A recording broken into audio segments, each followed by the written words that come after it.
All right, follow along, guys. Question of the day.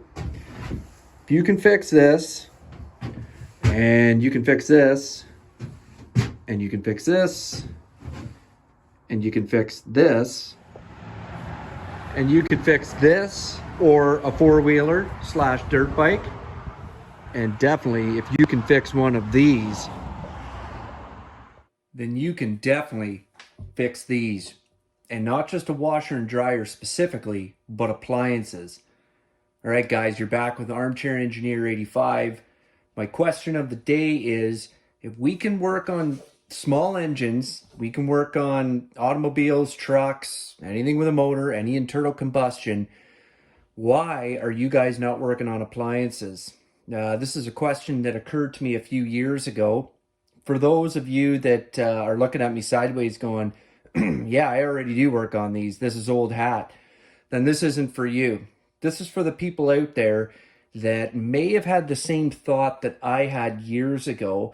And it was really that I just never stopped to consider that if I can do all this to small engines, and as I said, engines, if I can fix and build, why am I not fixing my own appliances?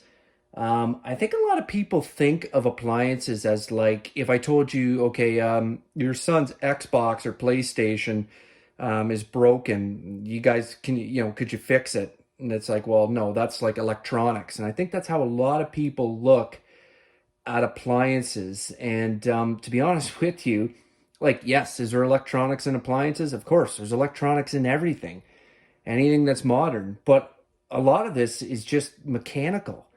And if you can fix all those other things I mentioned, you can fix these. Here's the story on how I originally got onto this. I was working away from home, and the wife called me and said she heard a great big bang coming from the dryer. Right off the bat, I said, okay, obviously the belt is broken. And we had previously had a repair guy come in on this unit right here. This is the dryer. And we had the repair guy come in about 3 times, bearing issues. And I decided to myself, okay, you know what? It was during COVID. She called, and we couldn't get anybody out for over 2 weeks. They were just that busy because everybody was working from home or was just at home. So I decided to myself, I'm going to watch a YouTube video, see how difficult these things are to work for. I watched it, or work on. I watched a 10-minute video, and I could easily, in that 10-minute video, I couldn't believe it. I thought, okay, I can definitely do this. This isn't a problem. So I took this dryer here apart, and very simple. And yes, the belt was broke. But what I discovered was the tensioner had seized the bearing, and it had started to flat side the tensioner pulley, and that's what broke the belt. No problem. I went on Amazon, and I ordered a complete kit, a lot cheaper than I could at going to an appliance parts place. Now people are probably saying, oh, those are cheap Chinese parts that you got on Amazon. Well, guess what? They're all made in China, the parts. And if you read the reviews, they were actually pretty decent parts. And a lot of them were the OEM parts. They just cut out the middleman. So I bought the whole kit for, it was all the roller bearings, the tensioner arm, and a belt for what just the belt would have cost me going through an appliance repair place or just getting the part myself. So when I took it apart, the great thing about it was I got a chance to see everything, and I got a chance to clean everything. There was a lot of lint that had made its way past the lint filter, and I've always been pretty diligent at it, at cleaning the lint trap, but I couldn't believe just how much I'd made it by. So I doubled my efforts now, and I got my little Milwaukee vacuum out. I cleaned everything. I replaced all the bearings. I replaced the tensioner arm. I checked the motor out. I checked the heater out. Basically, when I put this thing back together, I was confident that this thing was going to last me many years to come. And if anybody knows anything about appliances, these Samsungs have some of the worst reputations, both washer and dryer. Obviously, I didn't know this. We've owned these now for 7 years. So I was quite tickled about it, and I just wanted to make this video. I'm a big proponent of people repairing things. When you get repair people come in, it can be very expensive. A lot of the time, they just basically say, hey, it's not worth it, throw it out. Another little quick story was my brother-in-law had a fridge for about 7 years. It conked out, and the repair guy basically told him, well, that's about all you get out of a fridge now. Time to get a new one. And I just think that's total BS. And I don't like that. And I want you guys to start working on appliances. They are dead simple. There is nothing to them. They will last a lot longer than people think. If you go on Facebook Marketplace, it is absolutely littered with people that are just getting rid of appliance. Oh, I don't know, it doesn't do this, it doesn't do this. And they're almost telling you right away what part you need. I know I made that last video about replacing the drain pump on the LG washer.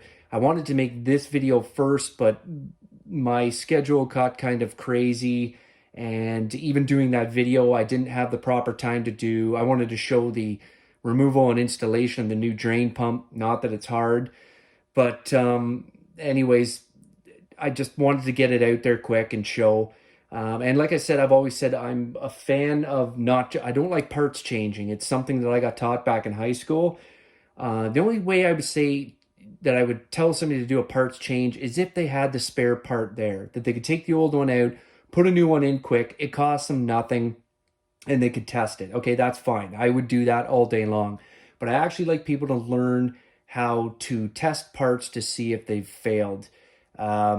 You know, everything you learn, it just compounds and you carry it forward onto the next project. You get good at working on small engines and cars. Guess what? All of a sudden, hey, these appliances aren't that bad. It's just all having a mechanical mindset. And that was kind of the reason why I made this channel. So anyways, this was just my little video I wanted to make.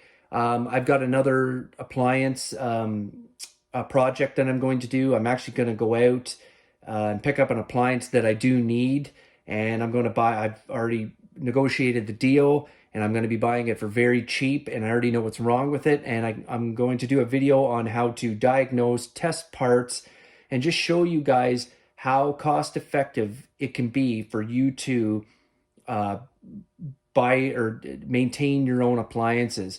Even like what I'm doing, going out and buying an appliance that's used and buying it for pennies on the dollar, and I really mean that, and repairing it. And you can surf the web and you can find great deals on parts. You don't have to pay full pop. There's plenty of people out there selling them. So anyways, guys, if you like this video, like, comment, subscribe. This is just a video, you know, a food for thought video, if you will. I'm going to be doing a few videos, a few more for the people that love the Snap-on hard handles. I've got a few more in the tank, and I don't just mean ratchet videos. I got a couple cool ideas that I think you guys are going to really like. They're going to be interesting because I'm going to have to really take my time. They'll be a little hard to do for the first time, but I'm going to make a video and show you guys how you can do it. Give me all the feedback you can. Just kind of keep it constructive, guys. Don't tear me apart. Like, I'm trying my best here. I got a full-time job and a family. But yeah, like, comment, subscribe. I'll see you guys later. Armchair Engineer 85 out. Okay, so I forgot one last thing that I really wanted to mention. A very important thing. We are living now in a world of inflation. On our way to possibly hyperinflation. Some people would say we might already be there. Look at the prices of vehicles now. Insane. Look at the vehicle you drive. Like, I drive a 12-year-old truck. I've owned it since new. And if I'm trying my best to maintain it and make it last, who knows, another 10, 12 or more years. Because I look at the price of what it would cost right now to replace it. That same thinking goes towards these right here, especially these. These are very expensive. Washer and dryer, doesn't matter what make it is. But all appliances, these are very expensive. I've owned these for 7 years. I can't imagine what they would cost if I had to replace them now compared to what I paid for them. So if anybody tells you, oh, it's not worth these machines, you know, it needs this $200 part or whatnot, it's not worth fixing, don't listen to them, because all they're trying to do is sell you another appliance. And that's just the way it is. And a lot of these sales guys, most of these sales guys, they don't know anything mechanically about what they're selling. Zero, zip. I find like the appliance repair guys, they're a little more level-headed. It's just the problem with them is you have to obviously pay them for their labor. And they may just repair the part. Whereas if you learn to do this yourself, like I did, you can go above and beyond. And you can take a machine apart. And what I would do is take a bunch of pictures of it, save them on a file. If you ever have a problem with it, you can go back and reference them quick just to get familiarized with your machine, and it'll just be a cinch. These things will last a long time. They're not as electromechanical as the old machines were that everybody says those things would last forever, and they would. I mean, my parents had machines from the late 70s, early 80s, well on till I moved out of the house. But still, you can make these last a long time. So let's get on it, guys. Let's learn this stuff. Armchair Engineer 85 out.